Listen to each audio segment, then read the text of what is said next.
Kebahagiaan sempurna ini sangat sulit, bahkan bisa dikatakan mustahil untuk kita hidupkan di dunia ini, kecuali orang-orang tertentu yang mampu menyucikan jiwanya.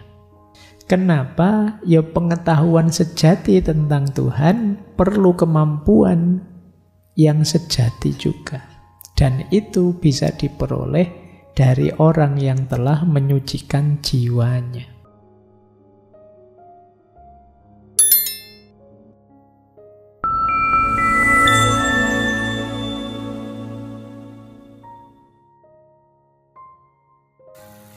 Bismillah, mari kita lanjutkan ngaji kita. Sekarang kita masuk ke kebahagiaan yang sempurna. Apa sih kebahagiaan yang sempurna, yang tertinggi? Kok tadi semuanya ditolak?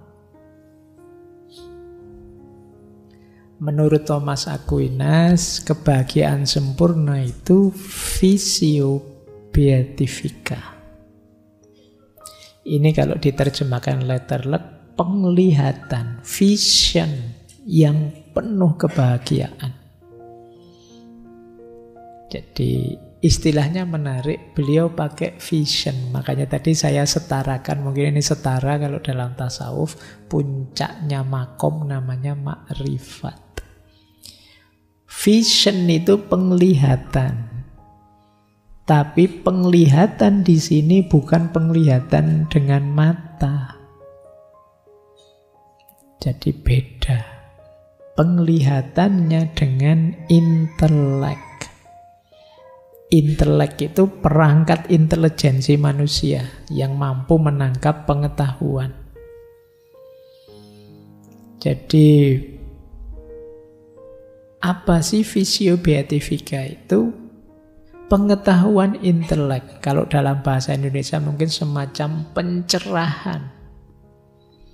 Tercerahkannya kita. Karena dalam pikiran kita hadir pengetahuan-pengetahuan langsung tentang Tuhan. Ini visio beatifica. Pengalaman visio beatifica ini menurut Thomas Aquinas akan menghadirkan kebahagiaan yang sempurna. Karena di situ intelek manusia dengan substansi ketuhanan bertemu. Yang namanya bahagia itu kan sesuatu yang memuaskan kita. Puncaknya kepuasan yaitu kalau kita mengalami visio beatifica, memahami hakikatnya Allah sampai ke level esensi, hidup ini jadi sangat ringan, sangat membahagiakan. Sederhananya begini, kalau kita tanya ya, apa sih yang membuat teman-teman menganggap hidup ini berat? Kurang uang, kuliah ndak lulus-lulus, pacar nggak dapet-dapet, bapak ibu kos galak, atau apa saja. Banyak sekali mungkin beban hidupmu. Tapi begitu kesadaranmu naik level pada kesadaran ilahiyah, semua itu akan jadi seperti setetes air di tengah samudera. Tidak ada artinya. Jadi kalau kesadaranmu sudah menyamudra dengan kesadaran ilahiyah, kebahagiaanmu akan memuncak. Pak, tapi kok rasanya sulit ditangkap ya Pak? Karena kalian belum mengalami. Jadi pengetahuan ini tidak seperti pengetahuan yang dikejar dengan kalian baca buku atau mendengarkan ceramah. Makanya istilahnya vision. Vision itu ya pengetahuan yang visi. Kalau dalam epistemologi Islam ada istilah huduri. Imam Ghazali menyebutnya laduni. Pengetahuan yang hadir langsung dalam diri kita, yang itu anugerahnya Tuhan, sehingga kita kenal dia secara hakiki. Imam Ghazali menyebutnya mukasyafah. Orang jadi sadar, ternyata hidup itu cuma begini ya. Ternyata itu terbuka sudah matamu tentang hakikatnya hidup ini, tentang hakikatnya Allah. Ini akan sangat membahagiakan. Jiwamu kalau dalam Islam akan naik sampai level mutmainnah. Tidak ada lagi yang bisa menggelisahkanmu, tidak ada lagi yang bisa menggalaukanmu, pengalaman apapun. Karena kamu sudah paham hakikatnya hidup ini. Yang diawali dari kefahamanmu tentang Allah. Begitu kamu sadar Allah dengan segala macam sifat-sifatnya, segala macam yang dilakukan Allah untuk kita, hubungan kita dengan Allah, kita akan langsung nyaman. Apa sih yang menggelisahkanku selama ini? Hanya masalah-masalah kecil, itu tidak berarti. Ada yang lebih hakiki. Itulah yang disebut visio beatifika. Penglihatan penuh kebahagiaan. Nah, ini memang di luar jangkauan pikiranmu karena kalian belum mengalami. Atau Mas Aquinas dalam riwayat hidup beliau beberapa kali mengalami ini sehingga merasa sampai beliau nanti disebut orang suci. Inilah kebahagiaan yang sempurna. Kita lanjutkan ya teori-teorinya tentang visio beatifika. Nah, kenapa sih kok intervensinya Allah, Pak? Kan kita ada akal budi. Otak kita apa ndak nyampe, Pak? Cara berpikirnya seperti ini loh. Ini nanti ada pengaruhnya neo-platonik. Jadi misalnya, iya sih kita punya mata, kemudian melihat sekeliling. Tapi apa kita bisa melihat sekeliling tanpa hadirnya cahaya? Sesehat apapun mata kita, lampunya mati, tidak ada matahari, selesai. Kita tidak bisa lihat apa-apa. Jadi pandangan kita ya jadi gelap. Loh, mata kita yang sehat tadi sama seperti akal yang sehat. Kalau tidak ada pencerahan cahaya dari Allah, ya kita tidak akan mengalami visio beatifika tadi. Itulah mengapa limpahan cahaya, pencerahan cahaya dari Allah dalam akal budi kita, orang menyebutnya iluminasi. Iluminasi itu pencahayaan. Berarti kita dicahayai pikiran kita sehingga terang. Ketika terang, bisa berpikir jernih. Seperti mata, ketika dicahayai ruangan yang semula gelap, lampu dinyalakan, baru kita bisa melihat. Tanpa ada terang, tanpa ada cahaya dari Allah, intelek tidak bisa memahami atau melihat Allah. Padahal inilah kebahagiaan yang tertinggi. Nah, penglihatan semacam ini akan sangat membahagiakan. Mungkin teman-teman pernah ingat ada cerita dalam tasawuf itu, seorang sufi besar, Syekh Abu Yazid Bustami, yang mengomentari Nabi Muhammad waktu Mi'raj. Rasulullah itu waktu Mi'raj kan ketemu Allah, ngobrol langsung. Ini dalam dunia tasawuf, inilah kenikmatan tertinggi. Bisa dalam tanda petik berhadapan dengan Allah. Yang dikejar-kejar para sufi kan ini, ingin dekat, berhadapan-hadapan dengan Allah. Dan Rasulullah mengalami langsung. Meskipun Rasulullah kembali lagi ke umatnya yang disindir oleh Syekh Abu Yazid Bustami, seandainya aku Muhammad, kalau sudah mengalami momen itu aku tidak mau balik lagi sudah.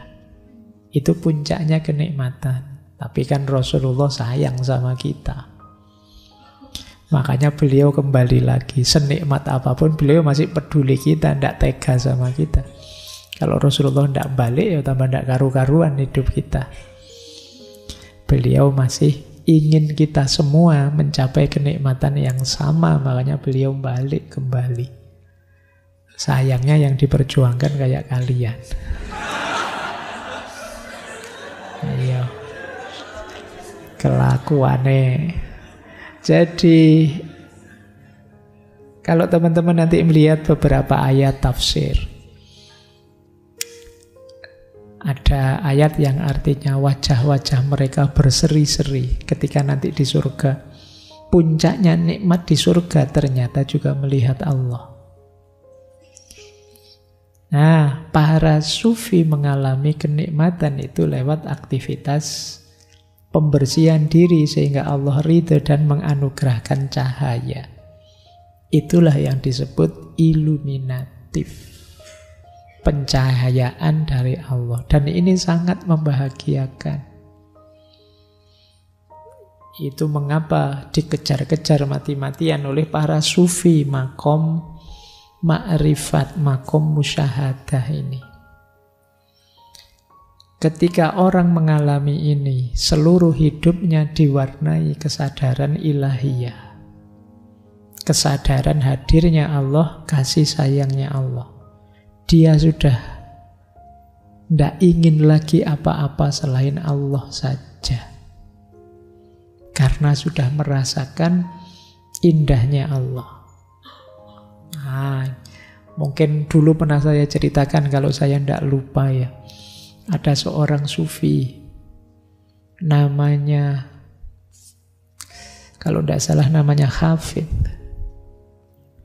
Beliau ini hanya tukang penunggu toko roti. Satu ketika ada anaknya bangsawan beli roti ke tempatnya. Perempuan dan cantiknya luar biasa. Wah, yo Hafid ini kan yo anak muda ABG normal.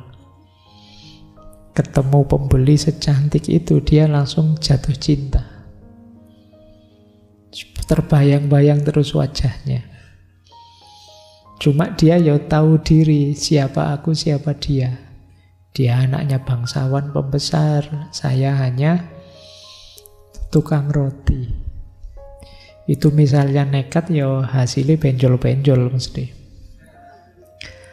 Nah, tapi dia tidak bisa lupa, wong sudah terlanjur jatuh cinta. Akhirnya apa? Dia menemui ulama besar, seorang ulama pada zaman itu. Dia mengadu pada ulama ini, wahai Syekh, saya itu jatuh cinta, terbayang-bayang terus, tidak bisa hidup kalau tanpa dia. Ah, beneran ini kamu serius? Serius saya sudah mati-matian ini. Akhirnya oleh saya, ya sudah, kamu saya kasih ijazah ya. Ijazah, jangan dibayangkan ijazah kayak di kampus-kampus itu. Jadi dia dikasih amalan, amalkan doa ini, pokoknya amal ibadah ini setiap malam selama 40 hari berturut-turut. Nanti di malam ke-40 ada malaikat yang datang padamu. Ketika malaikat ini datang, kamu sampaikan kepentinganmu apa, nanti akan dibantu oleh dia. Wah, Hafid ini karena saking jatuh cintanya mengamalkan itu. Saya tidak bilang amalannya apa ya, bahaya kalau kalian tahu.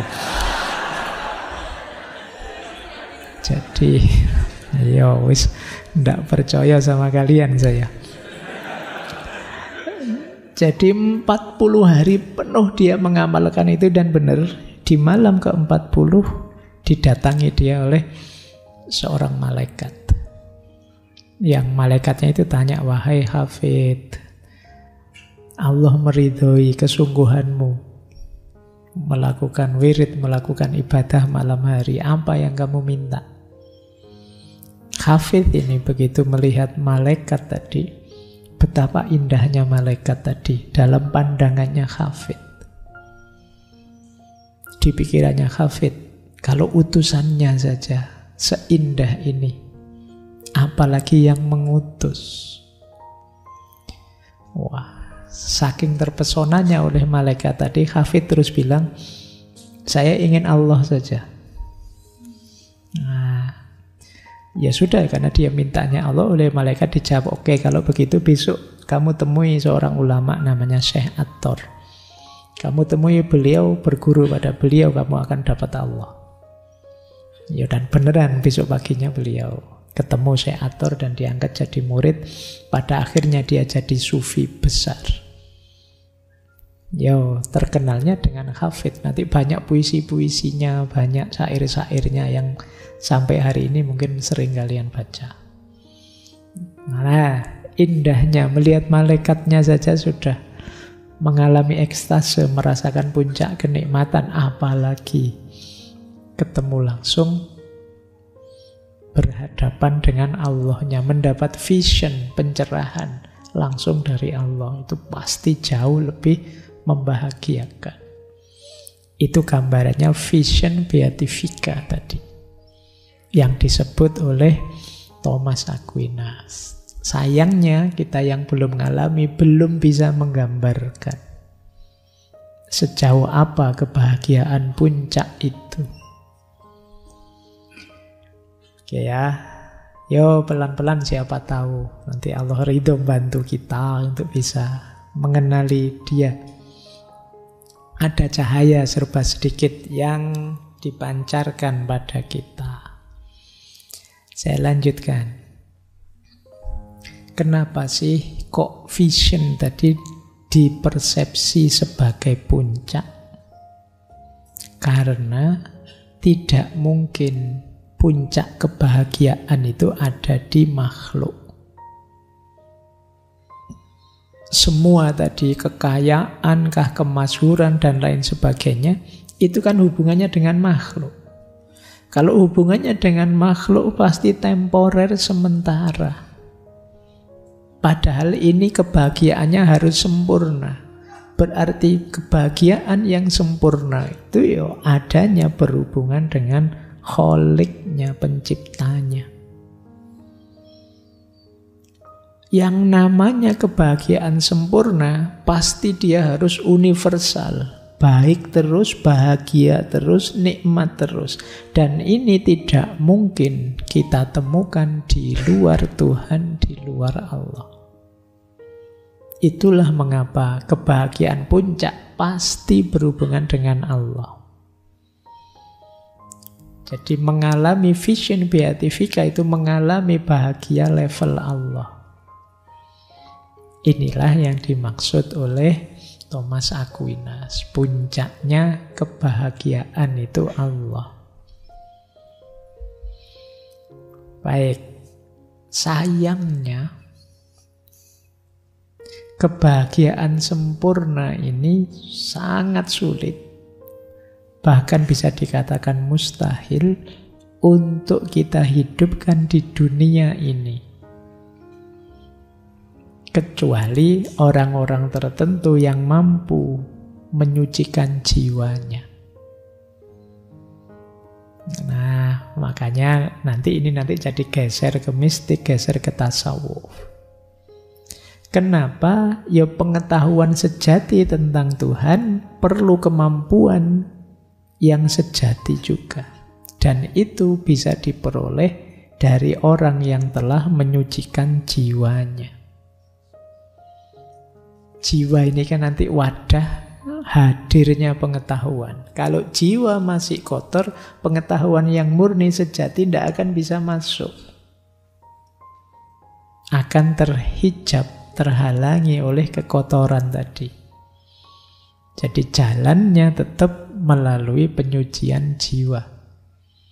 Meskipun jenisnya pengetahuan, pemahaman kita tentang Allah, tetap kita perlu menyucikan jiwa.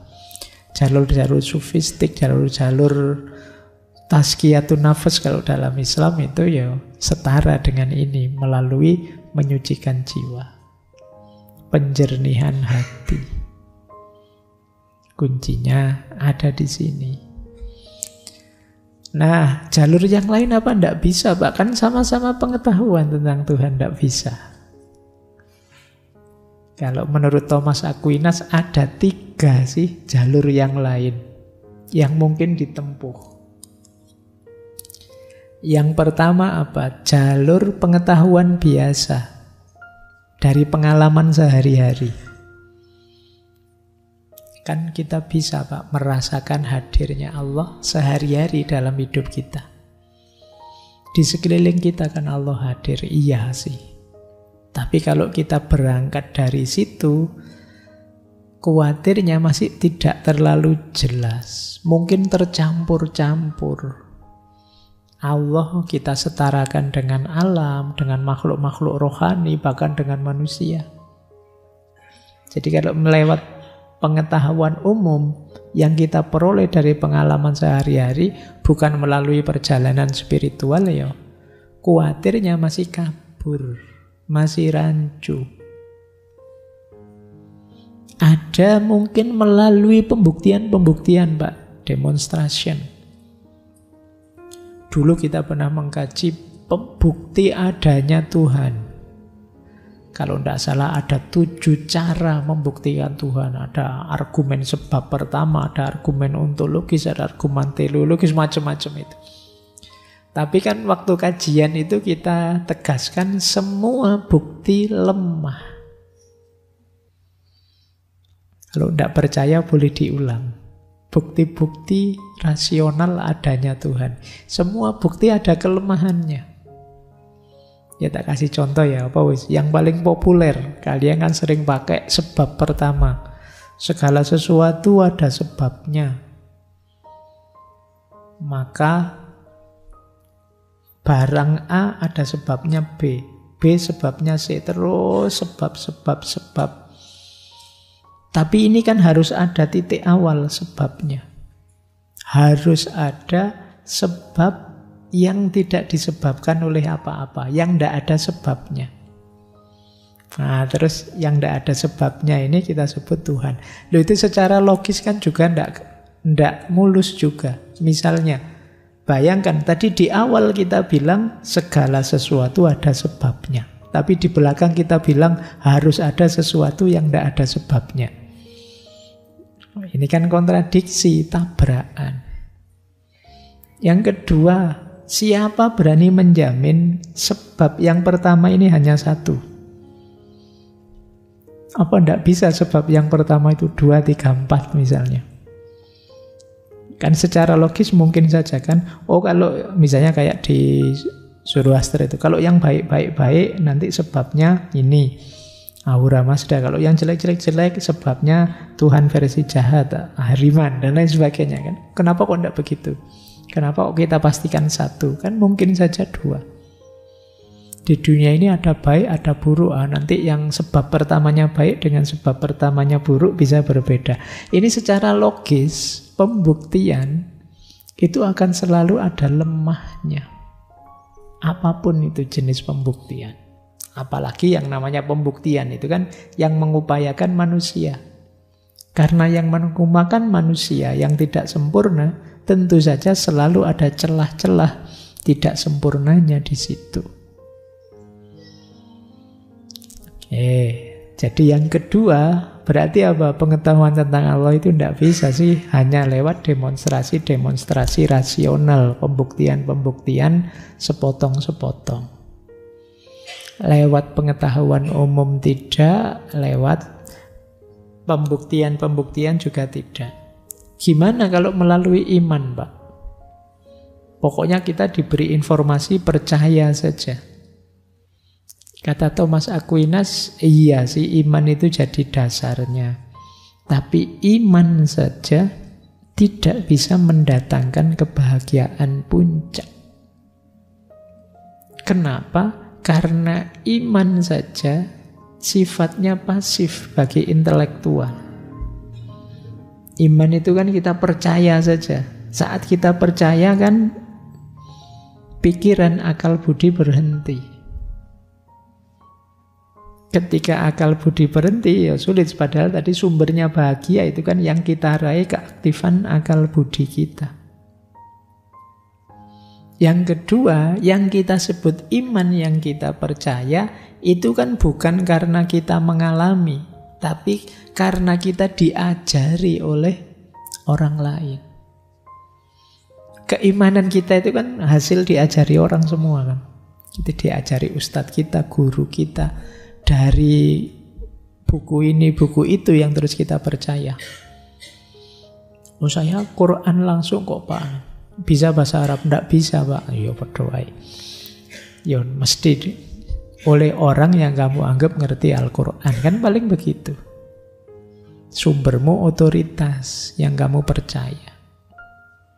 Nah kalau sumbernya seperti ini, ya isi keimananmu kan dari otoritas yang kamu percaya. Berarti ya tidak sejati juga. Ada jalur tadi yang info tentang Allah yang langsung melalui pencerahan darinya.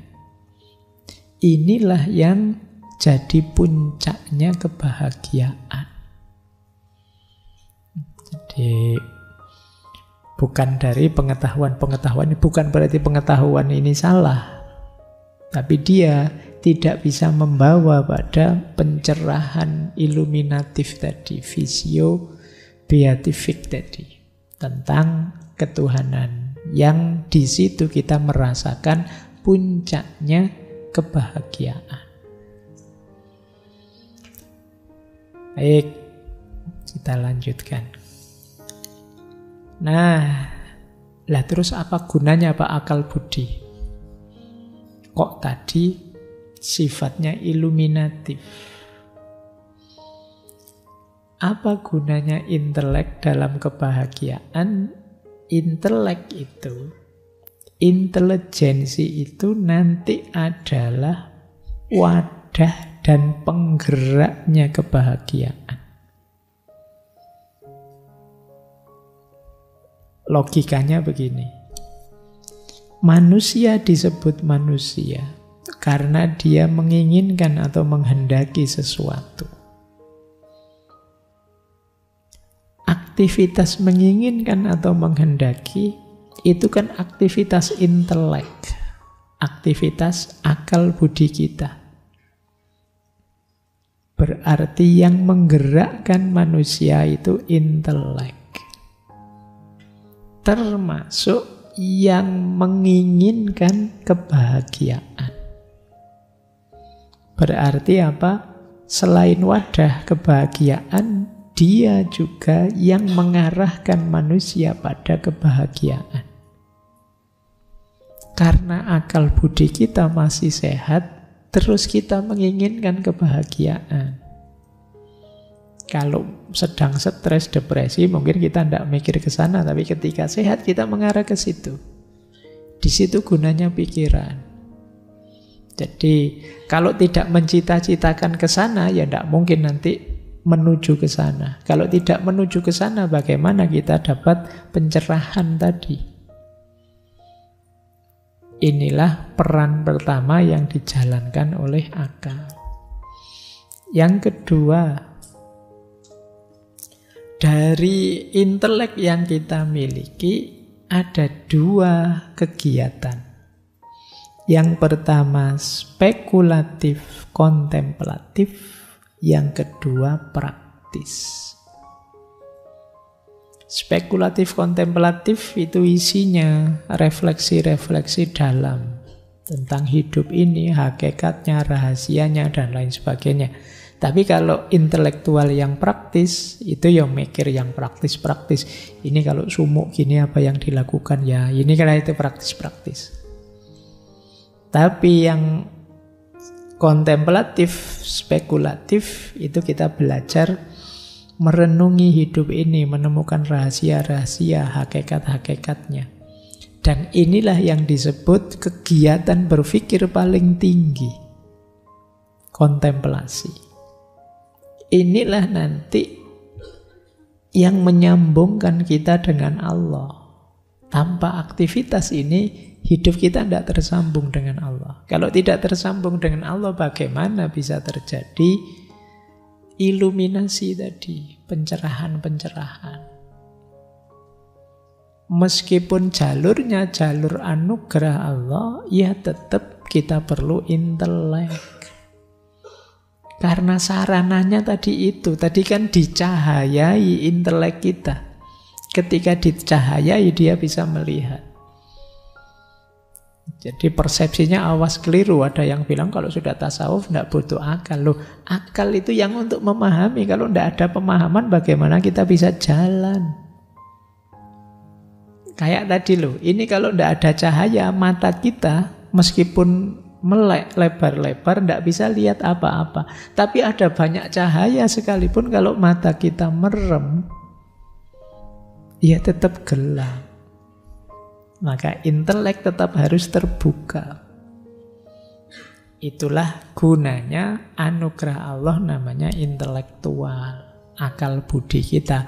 Sering saya bilang akal budi jangan hanya direduksi pada rasio dan panca indera ya. Zaman ini akal budi itu masih luas definisinya. Tidak sekedar rasional, instrumental dan panca indera. Di situ masuk juga naluri, intuisi, termasuk imajinasi dan lain sebagainya. Baik. Masih kuat? Pokoknya malam hari ini rada abot, tidak apa-apa ya. Sopo ngerti ada yang bisa nyampe puncaknya kebahagiaan. Kita lanjutkan. Nah, sekarang penghalangnya. Wah, ini yang panas kalian sudah kalau sampai sini ya. Tadi sudah mau makrifat ya, begitu dibilangi penghalangnya apa Pak? Dosa. Wah, sudah. Jadi penghalangnya kebahagiaan itu dosa.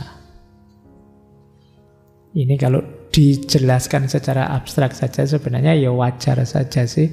Orang yang melakukan dosa pasti saja dia akan dihantui oleh dosanya.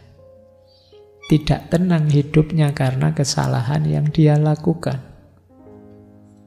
Kecuali yang hatinya sudah gelap. Ini lebih bahaya lagi.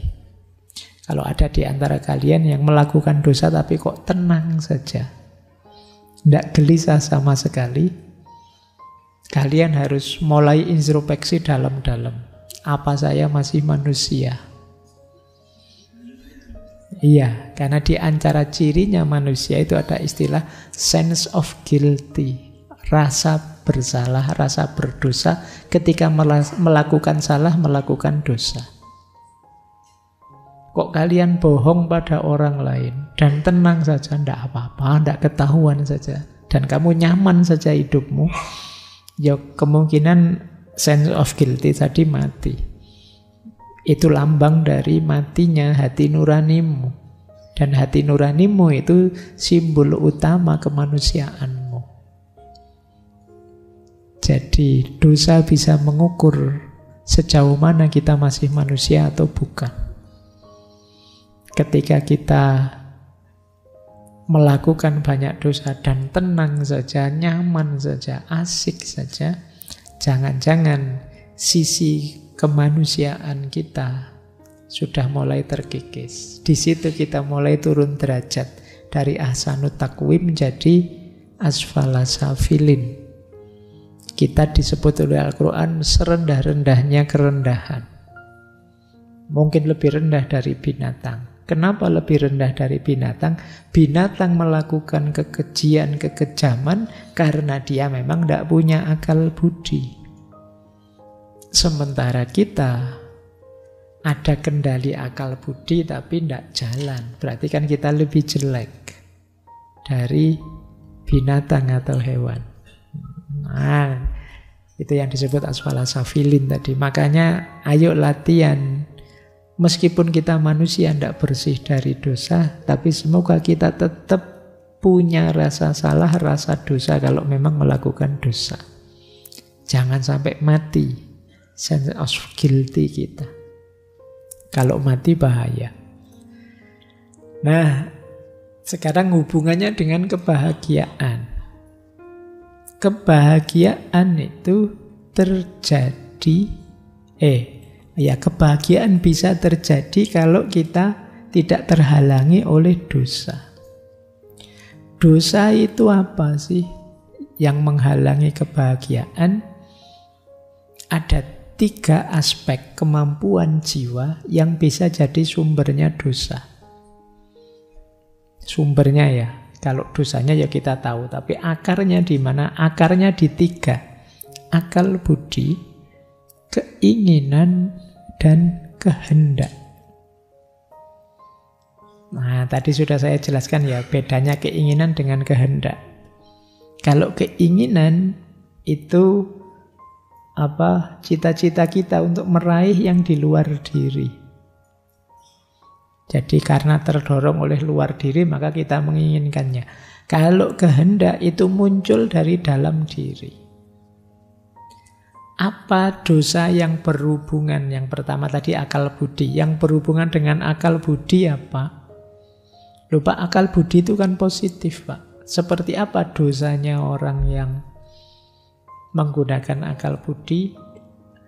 Yaitu orang yang secara sengaja membungkam akal budinya, mematikan akal budinya, sehingga dia bisa melakukan kejahatan dengan tenang. Nah, ini dosanya akal budi. Kalau akal budimu jernih, itu kan melakukan kesalahan teriak-teriak dia. Kamu menyakiti orang, itu dia mesti teriak-teriak, tidak setuju, tidak cocok. Jangan menyakiti orang, jangan sombong, jangan merasa menang, merasa besar. Itu akan dalam kondisi jernih dia akan bersuara seperti itu. Tapi kadang-kadang secara sengaja suara-suara dari akal budi tadi tidak kita dengarkan. Atau kita matikan. Thomas Aquinas memberi contoh, misalnya ada orang yang secara sengaja mabuk. Kalau sudah mabuk, saya bisa melakukan kejahatan dengan tenang. Nah, ini mabuk masih mending ya. Kadang-kadang kalian tidak mabuk sih, tapi kelakuannya kayak orang mabuk. Nah, ini lebih dosa lagi. Orang yang mabuk tadi mungkin karena tidak kuat dia, kalau sadar melakukan kesalahan, dia tidak kuat dirinya. Nah, kadang-kadang kita tidak mabuk pun melakukan kesalahan. Yang seperti ini pasti jauh dari kebahagiaan. Yang kedua, sumbernya dosa apalagi? Keinginan. Keinginan itu maksudnya apa? Keinginan kita memperoleh kenikmatan duniawi saja, titik. Ingin seneng saja, ingin enak saja, ingin asik saja. Ini jadi sumbernya dosa. Mungkin di sini ada yang hobi, ada yang hobinya main slot. Iya. Itu kan saya tahu kalian ingin senang, ingin nyaman, ingin nikmat. Mungkin dapat poin banyak dan macam-macam, dapat bonus ini, bonus itu. Terus kamu ketagihan. Tapi karena kalian tidak ngerti batasmu, akhirnya jadi sumbernya dosa. Mungkin ada yang masih rajin buka situs-situs yang diblokir itu. Wah, itu kan kamu tahu bahwa sebenarnya itu tidak boleh sih. Akal budimu mungkin teriak-teriak. Tapi karena kamu pingin senang, pingin nikmat, maka kamu tidak peduli dengan suara-suara akal budi. Itu keinginan namanya. Jadi sumbernya dosa. Yang ketiga sumbernya dosa lagi, kehendak. Kehendak itu maksudnya, tadi kan kehendak itu yang muncul dari dalam diri. Contohnya di situ, Dosa karena kehendak itu ketidakteguhan kita saat melakukan kebaikan. Diri kita itu dalam kondisi murni selalu mengajak pada kebaikan. Tetapi ketika kita tidak teguh, mudah tergoda, akhirnya kita tidak istiqomah. Kebaikan yang awalnya selalu terus jadi kadang-kadang. Yang kadang-kadang bisa saja akhirnya tidak pernah lagi. Kenapa bisa begitu? Kurang teguh kita dalam kebaikan. Nah, ini dosanya kehendak. Dulu saya rajin ngaji kok Pak. Sekarang ya masih kadang-kadang lah Pak. Kemarin ngaji, lupa Pak. Nah, mungkin yang akan datang sudah tidak pernah lagi Pak. Bisa begitu. Kenapa? Mental kita tidak teguh dalam kebaikan. Ada godaan sedikit saja kita terus nggak jadi. Mau sholat tahajud, ada temennya, wah anak soleh nih, wah nggak jadi, wes malu. Nah, kita kurang teguh. Padahal kamu tahu itu kebaikan. Nah, jadi 3 ini sering jadi sumbernya dosa yang menghalangi kebahagiaan. Dilanjutkan oleh Thomas Aquinas, jangan lupa, dosa itu semakin berulang, semakin mengakar. Lama-lama dia jadi karakter, tumbuh dalam diri kita. Pada akhirnya ya dosa akan jadi biasa. Kalau sudah jadi biasa, ya hilang rasa sudah, sense of guilty tadi hilang. Karena diulang-ulang.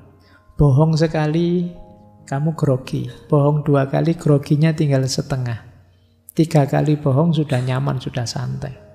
Sudah terbiasa berbohong. Nanti kapan-kapan kamu jujur, kamu kaget. Wah, saya ternyata masih bisa jujur. Kenapa? Biasanya kamu bohong. Jiwamu tercetak sebagai seorang pembohong. Nah, ini dosa-dosa yang menghalangi kebahagiaan. Jadi kalau ingin bahagiamu memuncak, selain membersihkan jiwa juga menghentikan dosa secara kamu sadari. Ya paling ndak kadang-kadang kita memang khilaf, semoga dosa kita karena tidak sengaja.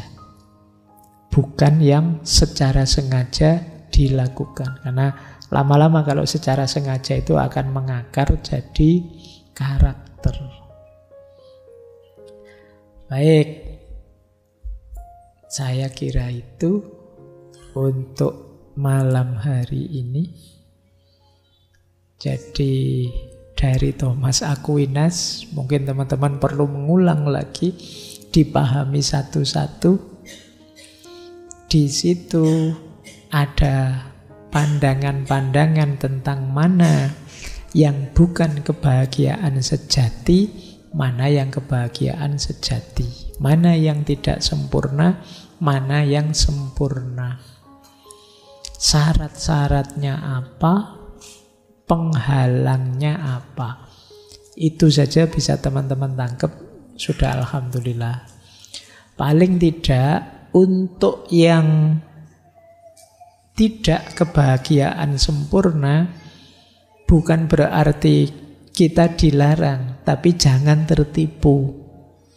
Jangan tertipu oleh kekayaan, jangan tertipu oleh kemasyhuran, jangan tertipu oleh persahabatan dan lain sebagainya. Sementara puncak kebahagiaan tadi, yang itu adalah vision, visi kita, kemakrifatan kita pada Tuhan, ya mari kita upayakan sejauh yang kita mampu. Meskipun mungkin setahap demi setahap, kalau dalam tasawuf itu ada makom-makomnya yang harus kita daki. Paling tidak ya kita ini hidup sekali, semoga merasakan nikmatnya puncak kebahagiaan tadi. Baik, saya kira itu ya untuk malam hari ini. Ini konsep-konsep yang sangat filosofis, sebagaimana ciri filsafat abad pertengahan. Minggu depan kita turunkan tensi sedikit, memahami yang lebih kontekstual, lebih ringan, meskipun tetap religius, yaitu kebahagiaan menurut Buya Hamka.